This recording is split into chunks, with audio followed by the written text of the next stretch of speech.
السحر ندفنوه في مقبرة أمام جثة ميت تكون له قوة في الشر. سحر المقابر عليه أكثر بكثرة، وعليه السحرة راهم يلجؤوا له أكثر من الأسحار الأخرى، ولو أنها أسحار أخرى أخطر منها بكثير. وعلى سحر القبور؟ سحر القبور لأنه السحرة في المقابر يديروا صفقات مع الشياطين.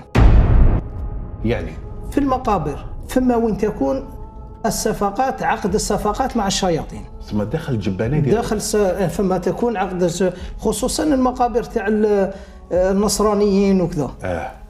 هذه من ناحيه. الشيء الثاني انه السحر كيديروه في المقابره للحمايه، يعني يحموا هذاك السحر، يكون عنده حمايه في المقابره، لانه كي تكون السحر ندفنوه في مقبره امام جثه ميت تكون له قوه في الشر. صحيح. من ناحيه يعني اكثر من اللي يديروه في بلايص واحد. اكيد. مثلا احنا دوكا كان ندفنوا السحر تحت شجره، ما تكونش عنده القوه، هنا مدفون وهنا مدفون. هنا ما تكونش عنده القوه اللي ندفنوه امام جثه ميت، يعني او في قبر. ليفيكاسيتي. بارك الله فيك. تكون عنده قوه والسرعه.